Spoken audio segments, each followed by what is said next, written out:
आखिरकार इजराइल और फिलिस्तीन के बीच का झगड़ा खत्म हो गया है, लेकिन इसके बावजूद भी कुछ बातें सामने आ रही हैं। भारी हिंसा के बाद इजराइल और हमास के बीच युद्ध विराम तो हो गया है, लेकिन बावजूद कुछ ऐसे बयान सामने आ रहे हैं जिनसे जाहिर हो रहा है कि तनाव अभी खत्म नहीं हुआ है। इजरायली प्रधानमंत्री बेनियामिन नेतन्याहू ने सीज फायर के ऐलान के बाद हमास को एक बेहद कड़ा संदेश दिया है।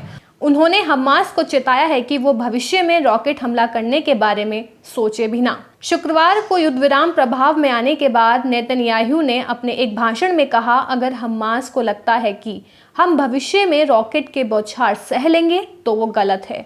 उन्होंने ये भी कहा कि अब अगर इजराइल के किसी भी हिस्से में किसी भी तरह की आक्रामकता देखने को मिली तो उसका जवाब नए दमखम से दिया जाएगा। इससे पहले हमास ने कहा था कि उसके हाथ ट्रिगर से हटे नहीं हैं, यानी वो हमले की स्थिति में जवाब देने को तैयार है। इजरायली प्रधानमंत्री के आधिकारिक ट्विटर हैंडल से नेतन्याहू के भाषण की एक छोटी सी वीडियो क्लिप जारी की गई है। देखिए उस वीडियो क्लिप को। Israel didn't initiate this conflict. We were attacked in an unprovoked manner by the Hamas terrorist organization that fired 4,000 rockets into our capital and into our cities. No country will sit aside when it's attacked in such a criminal fashion. Israel is no different. But we did do something different. We were fighting terrorists who are hiding among civilians in one of the most densely populated places on earth. They were firing rockets on our civilians while using their civilians as human shields. We did everything in our power to prevent civilian casualties, unnecessary casualties of non-combatants, while trying to attack the combatants who are trying to murder our citizens.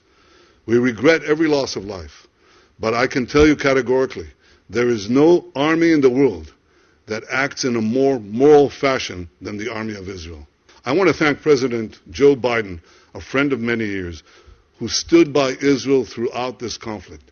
He expressed clearly, unreservedly, America's support for Israel's right of self-defense.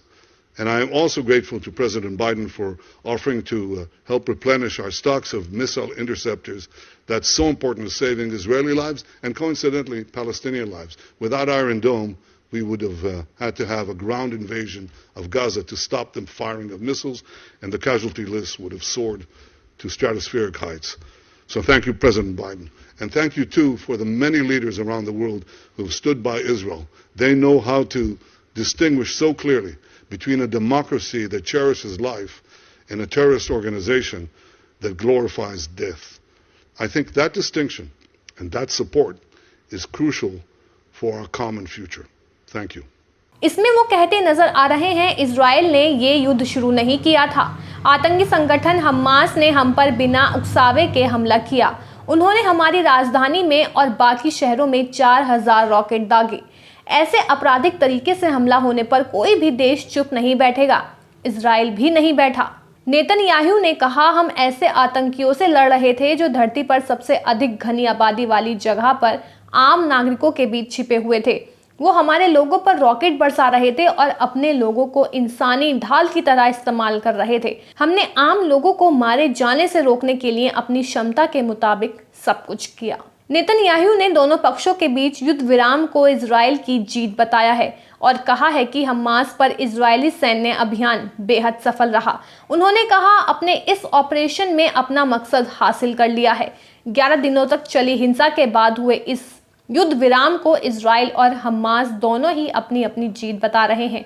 युद्ध विराम के ठीक बाद Netanyahu ने TV पर देश के नाम अपने संबोधन में कहा था कि हमास अब छिप नहीं सकता। ये इजराइल के लिए बहुत बड़ी उपलब्धि है। अब आपको बताते हैं कि इजराइल और फिलिस्तीन के बीच युद्ध विराम कैसे हुआ। दोनों पक्षों के बीच पिछले कई दिनों से लड़ाई बंद करने के लिए अंतर्राष्ट्रीय दबाव बढ़ता जा रहा था। बुधवार को अमेरिका के राष्ट्रपति जो बाइडेन ने इजराइल के प्रधानमंत्री बेनियामिन नेतन्याहू से कहा कि उन्हें अपेक्षा है कि आज गजा में जारी लड़ाई में ठोस कमी आएगी, जिससे युद्ध विराम का रास्ता निकल सके। मिस्र, कतर और संयुक्त राष्ट्र ने भी इजराइल और हमास के बीच मध्यस्थता करने में अहम भूमिका निभाई। अब आपको बताते हैं कि आखिर ये हिंसा भड़की कैसे। हिंसा की शुरुआत पूर्वी यरूशलेम के शेख जर्रा इलाके से फिलिस्तीनी परिवारों को निकालने की धमकी के बाद शुरू हुई, जिन्हें यहूदी अपनी जमीन बताते हैं और वहां बसना चाहते हैं। इस वजह से वहां अरब आबादी वाले इलाकों में प्रदर्शनकारियों और पुलिस के बीच झड़पें हो रही थी। 7 मई को यरूशलेम की अल अक्सा मस्जिद के पास प्रदर्शनकारियों और पुलिस के बीच कई बार झड़प हुई। अल अक्सा मस्जिद के पास पहले भी दोनों पक्षों के बीच झड़प होती रही, मगर 7 मई को हुई हिंसा पिछले कई सालों में सबसे गंभीर थी। इसके बाद तनाव बढ़ता गया और 10 मई को लड़ाई छिड़ गई।